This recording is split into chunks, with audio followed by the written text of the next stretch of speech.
علی بابا اور 40 چوروں کی کہانی، کیا یہ سچ میں کوئی ایسے کردار تھے یا صرف کہانیاں ہیں؟ 8ویں صدی میں تو جہازوں کا اڑنے کا رواج نہیں تھا، لیکن آپ کو یہاں اڑتے ہوئے قالین نظر آئیں گے، لکڑی کے ایسے گھوڑے نظر آئیں گے جن پہ شہزادے بیٹھ کے ایک سلطنت سے دوسری سلطنت میں چلے جاتے ہیں۔ خلیفہ ہارون رشید اپنے مصاحبین کے ساتھ بغداد کی گلیوں میں پھر رہے ہیں، انہیں اندھا بھکاری ملتا ہے، ایک سرپٹ گھوڑا دوڑاتا ہوا اور گھوڑے کو پیٹتا ہوا نوجوان ملتا ہے، اور خواجہ حسن قبال ایک امیر زادہ بہت بڑے محل کا مالک ملتا ہے۔ اب یہ تینوں کہانیاں ان کے لیے بڑی ہی دلچسپی کا باعث بنتی ہیں، جو کہ ہمارے لیے بھی ہیں۔ ان کہانیوں کا سب سے جاندار کردار کون سا ہے؟ خواجہ حسن قبال۔ ہمیں خواجہ حسن قبال اس لیے پتہ چلے ہیں کہ خلیفہ ہارون رشید نے ایک بہت بڑا محل دیکھا اور پوچھا کہ اتنا شاندار محل کس کا ہے؟ تو لوگوں نے بتایا جی یہ تو خواجہ صاحب کا محل ہے۔ ان کے کان کھڑے ہو جاتے ہیں، خواجہ صاحب تو دھاگے بنا کرتے تو ایک دم محل کہاں سے بن گیا؟ گھوڑی دہراتا نوجوان، وہ کہانی کیا ہے؟ وہ بھی ایک دلچسپ کہانی ہے۔ خلیفہ دیکھتے ہیں نوجوان ہے جو سرپٹ ایک گھوڑی کو دوڑاتا چلا جا رہا ہے اور پیٹتا جا رہا ہے۔ اسے پوچھتے ہیں کہ بھئی وہ گھوڑی بھاگ رہی ہے، اچھا خاصا دوڑ رہی ہے، سرپٹ دوڑ رہی ہے، پھر بھی تو مارتا جا رہا ہے اس کو۔ اس نے کہا جی مجھے ایک خاتون سے محبت ہو گئی۔ تو اس میں گھوڑی کا کیا قصور ہے؟ وہ بھی آگے جا کے آئے گی۔ الف لیلہ کی سب سے جاندار کہانیاں آج کے اس پوڈ کاسٹ میں ہم آپ کو سنائیں گے۔ ایران کے بادشاہ کی ایک پری سے شادی کیسے ہوئی، لالچ میں کیسے ایک دولت مند سوداگر اندھا فقیر بنا، اور انسانی گوشت کھانے والی بیوی کی جادوئی کہانی جاننے کے لیے اس پوڈ کاسٹ کو اینڈ تک ضرور دیکھیں۔ میں بہت محنت اور تحقیق کے بعد آپ کے لیے یہ پوڈ کاسٹ کو لے کر آتا ہوں۔ اگر آپ سمجھتے ہیں کہ میں نے آپ کو ویلیویبل کنٹینٹ دیا ہے تو اس پوڈ کاسٹ کو سپورٹ کریں اور ابھی سنو ڈیجیٹل کو سبسکرائب کریں۔ ذیشان بھی میں بچپن سے سنتا آ رہا ہوں علی بابا اور 40 چوروں کی کہانی، کیا یہ سچ میں کوئی ایسے کردار تھے یا صرف کہانیاں ہیں؟ نہیں، الف لیلوی کہانیوں میں خوبصورتی یہ ہے کہ اس میں انسانی کردار بھی ہیں اور ان کی مافوق الفطرت عادات بھی ہیں۔ وہ ماورائے زمین ایسے کام کرتے ہیں، وہ سپر نیچرل اپنے طاقت کا ایسا استعمال کرتے ہیں کہ وہ کہانیاں آپ کو لگتی ہیں کہ جیسے زمین کی نہیں ہیں۔ مثلاً 8ویں صدی میں تو جہازوں کا اڑنے کا رواج نہیں تھا، لیکن آپ کو یہاں اڑتے ہوئے قالین نظر آئیں گے، لکڑی کے ایسے گھوڑے نظر آئیں گے جن پہ شہزادے بیٹھ کے ایک سلطنت سے دوسری سلطنت میں چلے جاتے ہیں۔ تو اس لیے یہ کہانیاں ہرگز حقیقت پہ مبنی نہیں ہیں، لیکن جو کردار ہیں وہ بہت انسانی ہیں، جو ان کی کرامات ہیں یا جو ان کے اعمال ہیں وہ انسانی صلاحیتوں سے ماورا ہیں۔ ان کہانیوں کا سب سے جاندار کردار کون سا ہے؟ اور سب یہ فیصلہ کرنا تو بہت ہی مشکل ہے، بہت ہی مشکل ہے۔ آپ کو کون سا لگتا ہے؟ اچھا، مجھے ایک کردار بہت عمدہ لگا۔ وہ مجھے کردار سے زیادہ اس کا جو مرکزی خیال ہے جس نے اسے بہت جاندار کردار بنا دیا وہ ہے خواجہ حسن قبال۔ ان کی کیا کہانی ہے؟ آپ نے دیکھا کہ یہ جو کہانیاں الف لیلہ کی کہانیاں یہ بغداد، بصرہ، شام، سمرقند ان علاقوں میں گھومتی ہیں، انہی سے متعلق ہیں۔ اور خلیفہ ہارون رشید ہمیں اکثر جگہوں پہ نظر آتے ہیں بھیس بدل کے رعایا میں پھرتے ہوئے۔ اسی طرح خلیفہ ہارون رشید اپنے مصاحبین کے ساتھ بغداد کی گلیوں میں پھر رہے ہیں، انہیں اندھا بھکاری ملتا ہے، ایک سرپٹ گھوڑا دوڑاتا ہوا اور گھوڑے کو پیٹتا ہوا نوجوان ملتا ہے، اور خواجہ حسن قبال ایک امیر زادہ بہت بڑے محل کا مالک ملتا ہے۔ اب یہ تینوں کہانیاں ان کے لیے بڑی ہی دلچسپی کا باعث بنتی ہیں، جو کہ ہمارے لیے بھی ہیں۔ اندھا بھکاری اور سرپٹ اپنی گھوڑی کو دوڑاتا اور مارتا ہوا نوجوان والی کہانی پہ ہم بعد میں آئیں گے، پہلے ہم خواجہ حسن قبال کی کہانی پہ آتے ہیں۔ ٹھیک ہے۔ خواجہ حسن قبال دھاگا بنتے ہیں، دھاگے سے کچھ چیزیں بناتے ہیں، آپ سمجھ لیجئے کہ جولاہے کا کام کرتے ہیں، لیکن مفلوق الحال ہیں، قلاش ہیں، گھر میں کھانے پینے کا کچھ ہے نہیں، بہت دگرگوں صورتحال ہے۔ بیوی سے بھی تانے ملتے رہتے ہیں کہ کچھ کرو، کچھ اور کام کر لو، اگر اس کام میں دل نہیں لگ رہا یا یہ کام چل نہیں رہا، جیسے کہ ہر ایک کے ساتھ ہوتا ہے جو ایک متوسط طبقے سے تعلق رکھتا ہے۔ تو خواجہ صاحب کے ساتھ بھی ایسا تھا۔ یہ یاد رکھیے کہ ہمیں خواجہ حسن قبال اس لیے پتہ چلے ہیں کہ خلیفہ ہارون رشید نے ایک بہت بڑا محل دیکھا اور پوچھا کہ اتنا شاندار محل کس کا ہے؟ اچھا، یہ کس کا محل ہے بھائی؟ تو لوگوں نے بتایا جی یہ تو خواجہ صاحب کا محل ہے۔ انہوں نے کہا کون سے خواجہ صاحب؟ تو خلیفہ ہارون رشید کو پتہ چلتا ہے کہ وہ خواجہ صاحب تو دھاگے بنا کرتے تھے، تو ایک دم محل کہاں سے بن گیا؟ ان کے کان کھڑے ہو جاتے ہیں کہ وہ پوچھتے ہیں کہ کیا کہانی ہے، یہ محل کہاں سے آیا؟ اب ہم کہانی میں داخل ہوتے ہیں۔ شہرزاد کہانی سنا رہی کہ خواجہ نے یہ جو دولت حاصل کی کیسے کی. برسوں پہلے ان کے پاس دھاگا لانے کے بھی پیسے نہیں ہوا کرتے تھے, ادھار پکڑ کے دھاگا لاتے بنتے رہتے تھے. ان کے کچھ دوست سعد اور سعدی 2 دوست تھے جو کہ برے دنوں کے دوست تھے, ان کے پاس آ کے بیٹھے رہا کرتے تھے. سعد اور سعدی میں ایک چیز کی تکرار رہتی تھی, ٹھنی رہتی تھی. کس چیز کی؟ سعد یہ کہتے تھے کہ انسان کی تقدیر ہی سب کچھ ہے, اور سعدی کہتے تھے کہ انسان کی تدبیر سب کچھ ہے. تقدیر اور تدبیر کا جھگڑا ان کے درمیان چلتا رہتا تھا. سعد کا یہ خیال تھا کہ انسان جو بھی کر لے اصل میں تو اس کی تقدیر نہیں فیصلہ کرنا ہے. پیدا ہونے سے لے کے مرتے وقت تک جو چانس اور کوئنسیڈنس ہوتے ہیں تقدیر کے, یہی بتاتے ہیں کہ آپ کو کیا ملے گا, کیا کریں گے. خدا آپ نابلد ہوتے ہیں. بڑے بڑے ذہین فتین لوگ بیچارے چاکری کرتے رہ جاتے ہیں, اور بڑے بڑے گھامڑ بہت بڑی بڑی سلطنتوں کے بادشاہ بن جاتے ہیں. تو یہ ہمارے سامنے کی باتیں ہیں جو سعد بھی کہہ رہے تھے. لیکن سعدی کہتے ہیں بہرحال انسان کو جتن کرتے رہنا چاہیے, کام کرتے رہنا چاہیے, اپنی تدبیر اپنے ہاتھ میں لینے کی کوشش کرتے رہنا چاہیے. کسی نہ کسی دن اسے موقع مل جاتا ہے آگے بڑھنے کا. یہ بہرحال بات ان کے درمیان چلتی رہتی تھی. خواجہ حسن خوبال سنتے رہتے تھے تو تاگے بڑھتے رہتے سن. وہ کس سائڈ تھے؟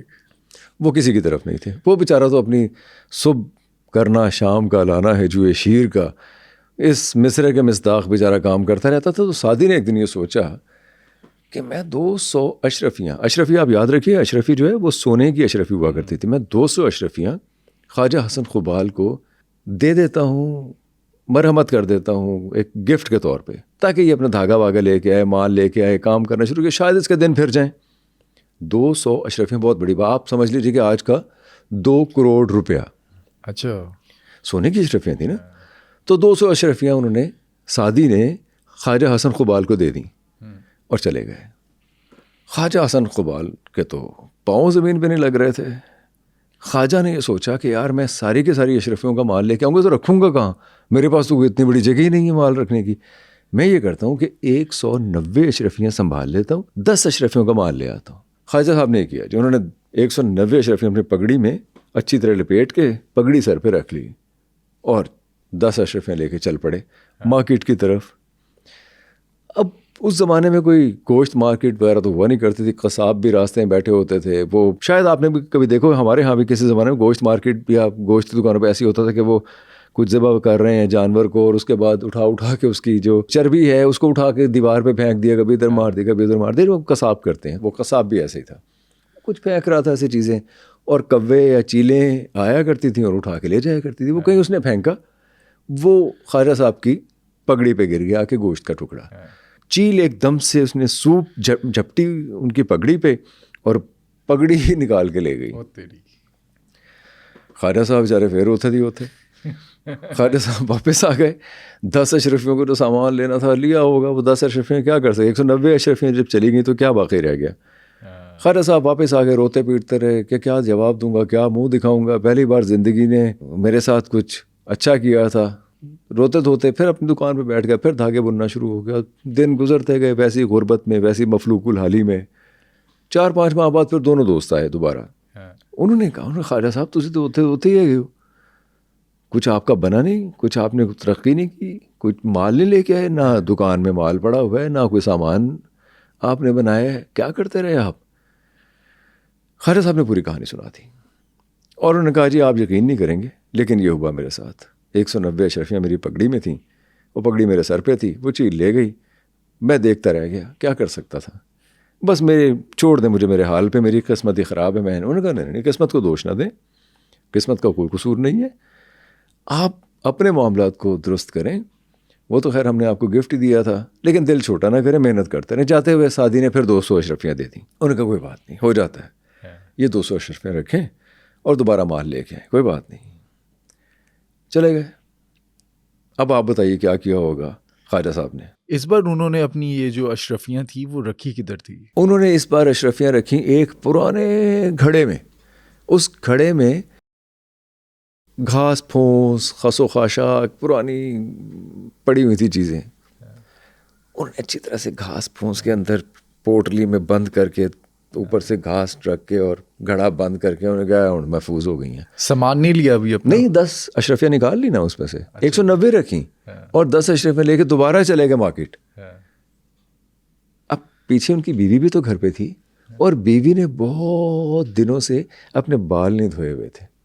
اب اس زمانے میں کوئی شیمپو اور کنڈیشنر وغیرہ تو ہوتے نہیں تھے. اس زمانے میں مٹی ملا کرتی تھی بال دھونے کے لیے, ایک خاص قسم کی مٹی ہوا کرتی تھی جس سے عورتیں اپنے بالوں کو دھو لیا کرتی تھیں. اور کبھی کبھی بال دھونے ہوتے تھے, پانی بھی کوئی بہت زیادہ وافر نہیں تھا, کچھ تھا نہیں گھر میں. لیکن بہرحال اس خاتون نے کہیں سے مٹی کا انتظام کیا اور بال دھو لیے اور اپنے شوہر کا انتظار کرنے لگی. خواجہ صاحب 10 اشرفیوں کا سامان لے کے آئے, پھولے نہیں سما رہے تھے, کھٹ سے آ کے بیٹھے. انہوں نے کہا جا چاہ لے گیا. انہوں نے کہا تسی مینوں ویکھیا نہیں. انہوں نے کہا کی طرح تبدیلی آئی ہے. او ہو, ایک دم ان کے بالوں پہ نظر پڑی تو وہ خوش ہو گئے خواجہ صاحب. انہوں نے کہا بہت آپ تو خوبصورت لگ رہی ہیں, کیا گھنیری زلفیں ہیں, کیا خوبصورت چمکدار بال ہیں آپ کے, کہاں سے آپ نے مٹی حاصل کی؟ انہوں نے کہا کچھ بھی نہیں, ایک پرانا سا گھڑا یہاں پڑا ہوا تھا بڑے دنوں سے, میں نے وہ بیچا اور بیچ کے مٹی لے لی, مٹی سے بال دھو لیے. خواجہ صاحب تھے سر پیٹنا شروع ہو گئے. خواجہ صاحب بیچاروں کی تو دنیا اندھیر ہو گئی. دوبارہ وہیں back to the square one. اب کیا کریں؟ روتے پیٹتے بیچارہ زمین پہ گرا, اوندھے منہ روتا رہا, بیمار پڑ گیا. لیکن کب تک بیمار رہ سکتا ہے انسان؟ دنیا کا کوئی بھی کام زندگی سے بڑا تو نہیں ہے. زندگی تو بہرحال اپنا آپ دکھاتی ہے, اس نے تو کچھ دکھانا تھا. پھر اٹھ کے آ گیا بیچارہ دکان پہ, پھر تو آگے بڑھنا شروع ہو گیا خواجہ صاحب. اب وہ 6-7 مہینے کے بعد پھر آئے سعد اور سعدی. اب انہوں نے کیا کہا ہوگا آپ کے خیال میں؟ چترول نہیں کی؟ نہیں, انہوں نے چترول نہیں کی. انہوں نے کہا کہ بھائی آپ مانو گے نہیں, لیکن میرے ساتھ یہ ہو گیا. میں بڑا بدقسمت بد نصیب ہوں, میرے دن نہیں پھرنے والے. آپ خدا کے لیے میرے پاس آؤ, بیٹھو, جو چاہ چو ہوئے گی دال دلیہ میں تھوڑے نہ کر دیا کروں گا. میرے اتنے محنت نہ کرو, میرا بھلا نہ کرو. کیا وہ نمرود کی خدائی تھی, بندگی میں بھی میرا بھلا نہ ہوا, یہ حساب تھا. انہوں نے کہا نہیں اس کا کچھ نہیں ہو سکتا. سعد نے کہا اس کا کچھ نہیں ہو سکتا, یہ اس کی قسمت ہی اچھی نہیں ہے. سعدی نے کہا نہیں نہیں نہیں, وہ قسمت کو قصوروار نہ کہیں, باہر لگا رہنے دیں, کام کرنے دیں. دونوں دوست اٹھے اور جاتے ہوئے سعدی نے ایک پیسہ دے دیا. ایک آنا سمجھ لیں, آج کے آپ 100 روپے سمجھ لیں یا 1000 روپے. انہوں نے کہا لے بھی یار رکھ لے, جی تیری قسمت بدلنی ہوگی تے این جی بدل جائے گی. اس نے کہا یار کیوں میرا مذاق اڑاتے ہو, میرا 400 اشرفیوں سے کچھ نہیں بن سکا, تو میں یہ ایک پیسہ لے کے کیا کروں گا. خیر وہ چلے گئے. اس نے وہ پیسہ اٹھایا, طاق پہ رکھا اور خود پھر کام کرنا شروع ہو گیا. اتنی دیر میں مچھلیاں پکڑنے والے کی, جال بچھانے والے کی ایک بیوی تھی, وہ آئی. اس نے آ کے ہاتھ جوڑے اس کی بیوی کے سامنے. اس نے کہا کہ ہمارا جال پھٹا ہوا ہے, اس کو وہ ٹانکا وانکا لگے گا, ٹھیک ہو جائے گا. مچھلیوں کا سیزن ہے, پکڑنی ہے. اگر جال پھٹا رہا تو مچھلیاں نہیں پکڑی جائیں گی, کھانے کے لیے کچھ نہیں ہوگا. اس نے سن لیا خواجہ صاحب نے. خواجہ صاحب اٹھے اور انہوں نے پیسہ اٹھایا, انہوں نے کہا لے بھائی تو لے جا, ساڑھا تو کچھ نہیں بنا, تیرا شاید کچھ بن جائے. وہ لے گئی. تقریباً 15 دن کے بعد وہ واپس آئی اور اس کے پاس ایک مچھلی تھی. اس نے وہ مچھلی خواجہ صاحب کی بیوی کو دی. اس نے کہا یہ ہماری طرف سے تحفہ ہے, ہم نے یہ عہد کیا تھا کہ جب مچھلیاں پکڑی جائیں گی تو جو پہلی مچھلی ہوگی وہ آپ کو دیں گے. انہوں نے کہا نہیں ہم نے مچھلی کیا کرنی ہے, ہم تو نہیں. انہوں نے کہا خیر مچھلی رکھ لی, وہ چلی گئی. مچھلی کو پکانے کے لیے کاٹا تو اس کے اندر سے ایک شیشے کا کوئی نکلا, چھوٹا سا موتی تھا. تو موتی, لیکن باہر ان کو نہیں پتا تھا کہ موتی ہے. وہ شیشے کی چیز تھی کوئی, جس پہ بچے لڑ رہے تھے میں نے لینا میں نے لینا. اس نے کہا یار تانگ نہ کرو, جاؤ سیڈ ہوئے کھیلو. اور رات ہو گئی اسی اسنا میں. مچھلی وچھلی کھائی, بچے موتی کے ساتھ کھیلتے رہے. شام میں تو چمکنا شروع ہو گیا. خواجہ صاحب نے دیکھا یہ کیا ہے چمک رہا ہے. انہوں نے کہا یہ وہی شیشہ موتی جڑا مچھلی کے پیٹ چوں نکلے. خواجہ صاحب تھوڑے خوش ہوئے. خواجہ صاحب نے کہا شکر ہے یار, دیا نہیں جلانا پڑے گا, اس کے لیے وہ تیل نہیں ڈالنا پڑے گا, اس کو ہم سائڈ پہ رکھ دیں گے, یہ چمکتا رہے گا, رات اپنی گزر جایا کرے گی, تو وہ تیل کے پیسے بچ جائیں گے. اسی اسنا میں ساتھ ہی ایک یہودی رہا کرتا تھا, اس کی بیوی آئی. اس نے جب دیکھا کہ یہ شیشہ چمک رہا ہے کیا ہے, اسے کچھ شک گزرا. وہ واپس گئی, اس نے اپنے شوہر کو بتایا. تو اگلے دن یہودی ان کے پاس آیا. اس نے دیکھا وہ پہچان گیا, جوہری تھا. اس نے کہا یہ تو کوئی ہیرا ہے. اچھا یہ ہیرا ہے اور یہ چمک رہا ہے. اس نے پوچھا خواجہ صاحب سے, خواجہ صاحب بیچنے؟ خواجہ صاحب نے کہا پہ یار بیچنا ہے تو میں کی شیشے سے بیچنا ہے, ਰਾਤ ਨੂੰ ਬਲ ਪੈਂਦਾ ਹੈ, ਦੀਏ 'ਚ ਤੇਲ ਨਹੀਂ ਪਾਣਾ ਪੈਂਦਾ, تو میں اسی میں خوش ہوں. اس نے کہا 50 اشرفیاں دوں اس کی. خواجہ صاحب کا ماتھا ٹھنکا, شیشے کی 50 اشرفیاں. خواجہ صاحب نے انکار کر دیا. انہوں نے کہا نہیں میں نہیں. اس نے کہا میں تو 100 دے دوں. خواجہ صاحب کا ماتھا پھر ٹھنکا. خواجہ صاحب کو یہ تو نہیں پتا تھا کہ ہے کیا, لیکن اندازہ ہوا کہ گڑبڑ ہے, قیمتی چیز ہے کوئی. خواجہ صاحب نے کہا نہیں اجے بھی نہیں, میں نہیں دینا, میں یار بیچنا ہی نہیں, تو جا اپنا کام کر. اس نے کہا 1000 اشرفیاں دوں, 2000 دوں. خیر کرتے کرتے بات 1.5 لاکھ اشرفیوں تک پہنچی. اتنا قیمتی تھا؟ بہت قیمتی تھا. وہ 1.5 لاکھ اشرفیاں دے دیں. خواجہ صاحب نے ان 1.5 لاکھ اشرفیوں میں سے کچھ انویسٹمنٹ کی, باقی کدھر ضائع کی؟ نہیں ضائع نہیں ہوئی, وہ ضائع نہیں ہوئی. وہ ان اشرفیوں سے انہوں نے جو کاروبار کیا وہ کاروبار چمک گیا. انہوں نے اس کاروبار سے بہت سا پیسہ کمایا, بچوں کو بھی کاروبار میں لگا دیا. 2-4 سال گزر گئے اور وہ محل بھی بن گیا. اچھا, کاروبار سے اتنا پیسہ آیا. اب سعد اور سعدی دوبارہ آئے ان سے ملنے کے لیے, بڑے خوش ہوئے اسے دیکھ کے. لیکن ان کے درمیان بحث وہی جاری تھی کہ تقدیر یا تدبیر. اس نے کہا بھائی وہ اگر لگے رہے کام کرنے تو ان کی تقدیر. نے کہا نہیں یہ تقدیر کا الٹ پھیر ہے سارا. اس کا کچھ اگر ہونا تھا تو وہ چھوٹے سے شیشے سے بھی ہو گیا, پیسے سے بھی ہو گیا, نہیں ہو رہا تھا تو 400 اشرفیوں سے بھی نہیں ہوا. خیر اسی اسنا میں وہ کہتے ہیں کہ یار چھوڑو یہ تقدیر اور تدبیر کی بحث, اور باغ میں چلے. میں نے ایک بڑا شاندار باغ بھی بنایا ہوا ہے اس کے پیچھے, وہاں بیٹھتے ہیں, وہاں جا کے کوئی مشروبات پیتے ہیں. وہ نے لے کے باغ میں چلے گئے. باغ میں کچھ بچے ایک گھونسلہ اتارنے کی کوشش کر رہے تھے. انہوں نے بچوں کو روکا کہ یار کس کا گھونسلہ ہے یہ. وہ اسی اسنا میں وہ گھونسلہ گرا. اس گھونسلے کے اندر 190 اشرفیاں تھیں. وہی جو چیل اٹھا کر لے کر گئی تھی. وہ ظاہر چیل نے 190 اشرفیاں کیا کرنی تھیں, انہیں تو کاروبار نہیں سی نہ کرنا. اس نے کہیں جا کے رکھ دیں. وہ کرتے کرتے وہ گھونسلہ بن گیا. وہ گھونسلے کے اندر انڈے آ گئے, انڈے چلے گئے, بچے بڑے ہو گئے. 190 اشرفیاں تو وہیں رہی نا. وہ جب گھونسلہ ان کے سر پہ گرا تو وہ بھی واپس مل گئیں. اور اسی طرح آگے چل کے کہانی کے اندر جو گھڑا تھا وہ بھی واپس مل جاتا ہے, اور اس میں سے بھی 190 اشرفیاں واپس مل جاتی ہیں. لیکن خواجہ صاحب کے پاس اب اتنی دھن دولت تھی ان کو, وہ 190 اشرفیاں تو کسی کو ایک جھٹکے میں بانٹ سکتے تھے.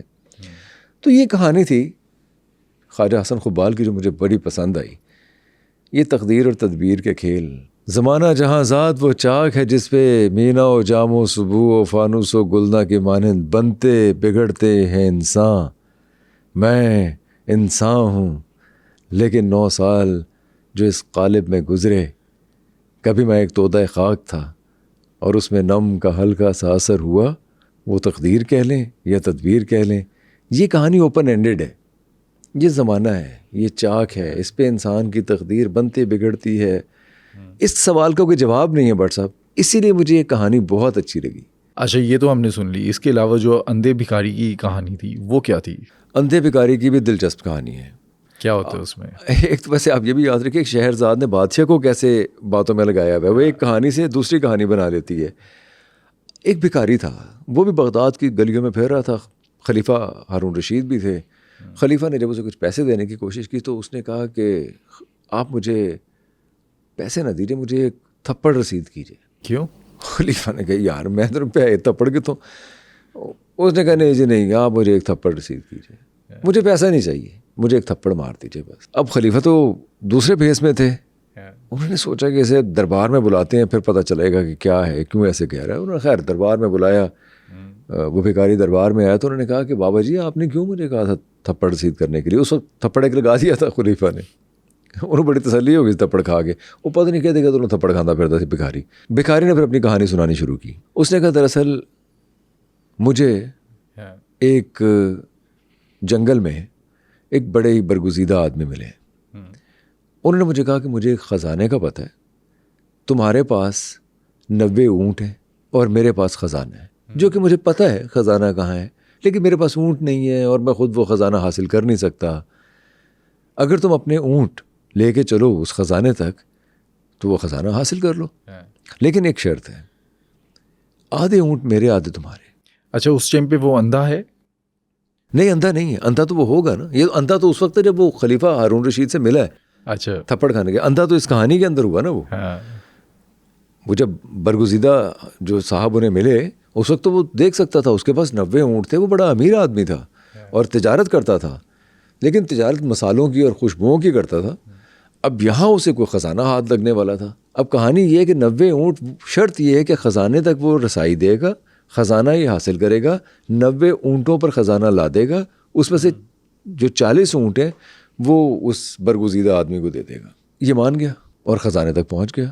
بہت زیادہ خزانہ تھا, ہیرے جواہرات, موتی, لال, زمرد, گوہر, ہر طرح کا لادنے شروع کر دیے. 90 اونٹوں پر پورا خزانہ لادا گیا. سلام دعا ہوئی, انہوں نے کہا 40 تاڑے, 50 میرے, السلام علیکم. تھوڑا دور گیا تو اس نے سوچا یار یہ بیچارہ فقیر آدمی ہے, جوگی ٹائپ, زمانہ تیاگ کے پھر رہا ہے, 40 میرے اونٹ لے گیا, 40 اونٹوں کے اوپر خزانہ ہے, اینے کہتے بانڈ بونڈ دینا, انہیں پھر اتھی بیٹھے رہنا ہے, مینو دے میں کچھ کر کے بخاواں. وہ واپس پلٹتا ہے, وہ اسے بلاتا ہے, اسی برگزیدہ آدمی کو. اسے کہتا ہے کہ اچھا اس خزانے میں سے جہاں بہت سارا کچھ نکلا وہاں پہ ایک چھوٹی سی ڈبیا بھی نکلی. وہ ڈبیا اس برگزیدہ آدمی نے اپنے پاس رکھ لی تھی. اس نے کہا جی آپ 40 اونٹ کیا کریں گے, تسی 10 مینو دیو, 30 لے لو. اس نے کہا تو لے لو, تم لے لو 10. وہ 10 اونٹ اس نے لے لیے, چل پڑا. آگے جا کے پھر اس نے سوچا یار 30 اونٹ ہیں, اس کے اوپر اتنا سامان ہے, یہ کیا کرے گا, یہ تو بانٹ ہی دے گا نا ادھر ادھر, فقیر آدمی ہے یہ. وہ پھر پلٹتا ہے, کہتا جی گال سنو پا جی 1 منٹ ذرا, تسی کی کرنے نے جناب, 2 سکیاں روٹیاں کھانیاں نے تسی, وہ بھی جے لب گئیاں تھے, ادھی تسی پھر چڑیاں کاواں نوں پا دینی ہے, تے 30 اونٹاں دا کی کرنا ہے, اے مینوں 10 دے دو وچوں. انہوں نے کہا تیرا کچھ سرد ہے تو لے لے, اگر تمہارا کچھ اس سے بن سکتا ہے تو تم لے لو. وہ 10 اونٹ دے دیے. اب اس کے پاس پھر 20 رہ گئے. یہ عمل وہ دہراتا رہا ہر 20 قدم 25 قدم دور جانے کے بعد. یعنی اس کا دل نہیں بھر رہا تھا کہ کسی بھی طریقے سے خزانے کا ایک موتی, ایک ہیرا, ایک چھوٹا سا نگینہ بھی اس برگزیدہ ہستی کے پاس جائے. گاہے گاہے اس نے شیشے میں اتارا اور سارے اونٹ واپس لے لیے. اب وہ 90 کے 90 اونٹ لے کے چل پڑا. اب آپ مجھے بتائیں بھٹ صاحب, ایک انسان ہے, کتنا طمع, کتنا لالچ ہو سکتا ہے. تو اس نے کیا کیا ہوگا, وہ جو ڈبی رہ گئی ہوگی نا وہ بھی لینے گیا ہوگا. ਮੈਨੂੰ ਲੱਗਦਾ ਬਟ ਸਾਹਿਬ ਤੁਹਾਡਾ ਆਪਣਾ ਜਿਹੜਾ ਜ਼ੇਨ ਹੈ ਨਾ ਥੋੜਾ ਜਿਹਾ ਉਹਦੇ ਵਰਗਾ ਹੀ ਹੈਗਾ. ਬਿਜ਼ਨਸ ਨੂੰ ਤੁਸੀਂ ਖੂਬ ਸਮਝ. ਉਸਨੇ ਯਹੀ ਸੋਚਾ,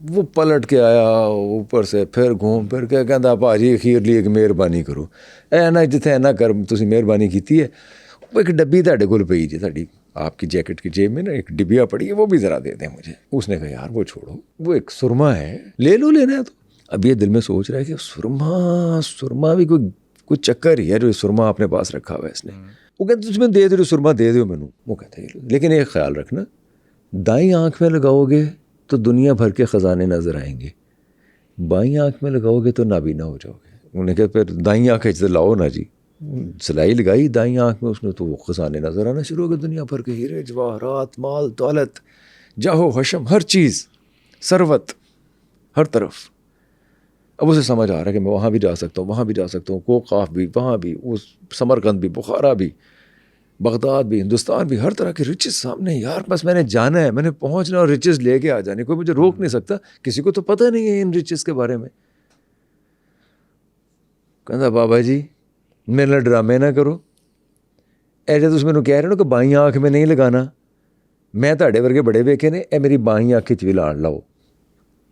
وہ کہتا ہے میں تمہیں منع کر رہا ہوں, نہ لالچ نہ کرو. انہوں نے نہیں جی لاؤ. اس نے بائیں آنکھ میں لگایا اور وہ اندھا ہو گیا. اندھا ہو گیا تو اس برگزیدہ آدمی نے کہا یہ دھن دولت, یہ سارے ہیرے جواہرات, یہ 90 اونٹ تمہارے کس کام کے ہیں. اس سے وہ سب کچھ چھن گئے. انہوں نے نہیں چھینے, اندھا ہونے کی وجہ سے وہ سب اونٹ, وہ دولت, وہ جاہو حشم, وہ ثروت دولت سب لٹ گئی. خالی اونٹ کاٹھیاں پا کے کھڑے نے 90 دے 90. وہ پھر بیچارہ اتھے ہی آ گئے جتنے ہے ایسی. وہ اتنا ڈسٹرب ہوا کہ وہ جگہ جگہ بغداد کی گلیوں میں پھرتا ہے اور ہر ایک سے کہتا ہے مینوں کوٹو, مینوں بھاجی مارو. بنتا ہے اس کا ایک یہ اندھے بھکاری کی کہانی تھی. اچھا اس کے بعد جو تیسری کہانی ہے گھوڑی دہراتا نوجوان، وہ کہانی کیا ہے؟ وہ بھی ایک دلچسپ کہانی ہے. کیا ہوتا ہے اس میں؟ خلیفہ دیکھتے ہیں، خلیفہ ہارون کے ایک نوجوان ہے جو سرپٹ ایک گھوڑی کو دوڑاتا چلا جا رہا ہے اور پیٹتا جا رہا ہے. اسے بھی بلا لیا جاتا ہے دربار میں. اسے پوچھتے ہیں کہ بھائی وہ گھوڑی بھاگ رہی ہے، اچھا خاصا دوڑ رہی ہے، سرپٹ دوڑ رہی ہے، پھر بھی تو مارتا جا رہا ہے اس کو، کیوں؟ جانور پہ ظلم ہے. اس نے کہا جی مجھے ایک خاتون سے محبت ہو گئی تھی اور میں اس کے بغیر رہ نہیں سکتا تھا. تو اس میں گھوڑی کا کیا قصور ہے؟ وہ بھی آگے جا کے آئے گی. تو اس عورت کو حاصل کرنے کے لیے میں نے اپنے ماں باپ کو چھوڑا، میں نے بہن بھائیوں کو چھوڑا، میں نے اپنے دوست رشتہ دار چھوڑے، میں نے اپنا شہر چھوڑا، قریہ قریہ گاؤں گاؤں پھرتا رہا، بڑے جتن کیے، ایونچولی وہ مجھے مل گئی. اچھا. میری شادی ہو گئی، میں نے خوبصورت شب و روز اس کے ساتھ گزارے، انواع و اقسام کے کھانے جو میری بساط کے مطابق تھے میں لے کے آیا کرتا تھا. لیکن وہ کھاتی کم تھی، وہ کھاتی نہیں تھی. شاید 4 ماہ کا بچہ اس سے زیادہ کھاتا ہو کھانا. بالکل نہیں کھاتی. میں حیران تھا کہ کھانا کیوں نہیں کھاتی. میں تو چاہتا تھا کہ میں دنیا بھر کے فروٹ اور دنیا بھر کی نعمتیں اس کے پاس لے آؤں، دسترخوان پہ بچھاؤں، دسترخوان پہ چنوں اور وہ کھائے. لیکن وہ اللہ کی بندی کچھ کھاتی ہی نہیں تھی. اور بعض اوقات وہ بستر پہ ہوتی تھی، بعض اوقات نہیں بھی ہوتی تھی، رات میں سوتے ہوئے. ایک دن میں تھکا ہارا کام سے آیا اور آ کے تھوڑی راز و نیاز کرنے کے بعد اپنی بیوی کے ساتھ سو گیا. لیکن رات کے پچھلے پہر مجھے خیال آیا کہ وہ بستر پہ نہیں ہے. میں کچھ گھبرایا بھی اور میں نے گھر کے اندر ڈھونڈا تو مجھے گھر میں ملی نہیں. وہ کدھر گئی؟ کہتا میں نکل پڑا اور میں نے دیکھا کہ وہ تو کہیں ہے نہیں آس پاس. اور پھر صبح لیکن جب میں اٹھا، میں آ گیا گھر، آ کے لیٹ گیا، پریشان ضرور تھا، لیکن تھوڑی دیر بعد واپس آ گئی اور آ کے سو گئی. میں نے یہ فین کیا، یہ تاثر دیکھا جیسے میں سو ہی رہا تھا اور مجھے پتہ نہیں ہے. لیکن میں نے سوچا کہ میں اگلی رات اس کے پیچھے جاؤں گا اگر یہ گئی. وہی ہوا. اگلی رات وہ اس وقت پھر اٹھی اور گھر سے باہر نکل گئی. میں بھی اس کے پیچھے گھر سے باہر چل پڑا اور اس کے پیچھے پیچھے بڑی دور رہتے ہوئے جانا شروع ہوا. وہ ایک قبرستان میں چلی گئی اور ایک قبر کے پاس جا کے کھڑی ہو گئی. وہاں اس نے کچھ انتظار کیا، تھوڑی دیر ادھر ادھر آسمان کی طرف دیکھا اور ایک بہت ہی کریہ صورت والا شخص جس کو دیکھ کر گھن آتی تھی وہ کہیں سے نکل آیا اور ان دونوں نے اونچی آواز میں ہنسنا شروع کر دیا، قہقہے لگانے شروع کر دیے. اور پھر ایک قبر کو کھودا، اس قبر میں سے ایک مردے کو نکالا اور بہت وریشیسلی اس مردے کا گوشت کھانا شروع ہو گئے. اس مردے کی ہڈیاں چبانے کی آواز مجھ تک آ رہی تھی. میں دور کھڑا ہو کے سب کچھ دیکھ رہا تھا. اس کے آسان خطا ہو گئے. یہ وہاں سے بھاگ آیا. تھوڑی دیر بعد کہتا وہ بھی آ گئی. انہیں گوشت کو ہی کھایا، منہ شو صاف کی طرح آ گئی. وہ آ کے سو گئی. صبح اٹھ کے میں نے اسے بالکل یہ احساس نہیں ہونے دیا کہ میں نے یہ سب دیکھ لی ہے. لیکن جب ہم دسترخوان پہ بیٹھے اور میں نے بہت ہی لذیذ ڈشز اس کے لیے لا کے رکھی ہوئی تھی، وہ کچھ کھا نہیں رہی تھی. تو میں نے اسے کہا تم کھا کیوں نہیں رہی؟ تم کبھی بھی کھاتی نہیں ہو، یہ اتنے شاندار کھانے ہیں، تم کیوں نہیں کھاتی ہو؟ ہر ایک کو تو یہ نصیب بھی نہیں ہوتے. اس نے کہا ہاں ٹھیک ہے، ایسے بھی شاندار نہیں ہے. اس کے اندر بھی کوئی پنجابی روح آ گئی، جیسے ساڑھے پنجاب دے بندے. انہوں نے کہا تو بندے آدھے گوشت کھانی ہے، یہ تمہیں کہاں اچھے لگیں گے؟ یہ سننا تھا. وہ بے پھر گئی. اسے چشمے زدن میں یہ بات سمجھ آ گئی کہ یہ تانا مار رہا ہے اور اس نے رات کا منظر دیکھ لیا. اور نے جناب آؤ دیکھے نہ تاؤ، اس نے منتر شنتر پڑھا، منتر پڑھ کے اور اس کو کتا بنا دیا. اور یہ نوجوان بیچارہ گلی گلی قصاب کے پاس کبھی ادھر لوگوں کے ٹھڈے کھاتا رہا. کبھی کوئی سے بوٹی ڈال دیتا، کبھی کچھ یہ گھومتا پھرتا رہا. وہ اپنے کام پہ لگی رہی جیسے کرتی تھی. وہ راتوں کو قبرستان میں جاتی تھی، کسی ایک مردے کو نکالتی تھی، اس کا گوشت کھاتی تھی، نعرے لگاتی تھی, ہنستی تھی, کھیلتی تھی, گاتی تھی, جھومتی تھی اور واپس آ کے سو جایا کرتی تھی. کبھی کبھی یہ نظر آتا تھا تو اس کو بھی ایک دلتی مار دیا کرتی تھی. ویسے اس کہانی کا ٹائٹل ہونا چاہیے اپنے کام سے کام رکھو.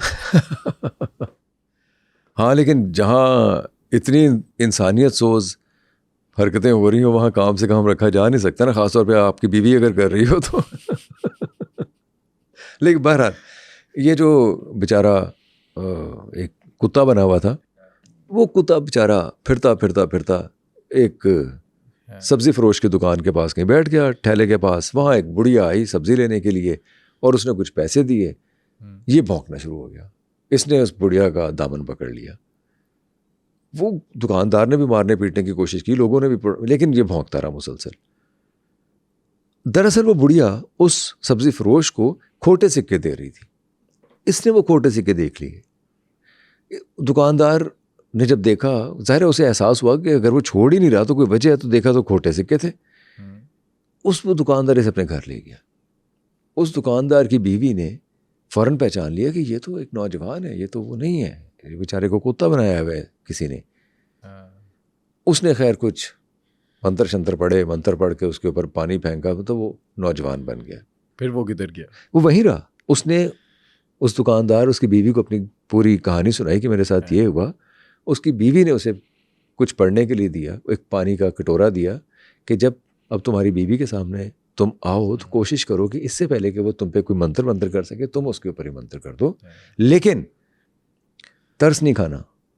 اگر تم پسیج گئے, اگر تم نے ترس کھایا, اگر تم اپنی محبت سے مجبور ہو گئے, اگر تم نے یہ سوچا کہ وہ بیوی اب ٹھیک ہو جائے گی اور وہ انسان بن جائے گی اور وہ اپنی ساری مکروہ حرکتوں کو چھوڑ دے گی, تو اس دھوکے میں مت آنا, ورنہ ساری زندگی پچھتاؤ گے, دوبارہ پھر واپس اپنی اصل حالت میں نہیں آ سکو گے.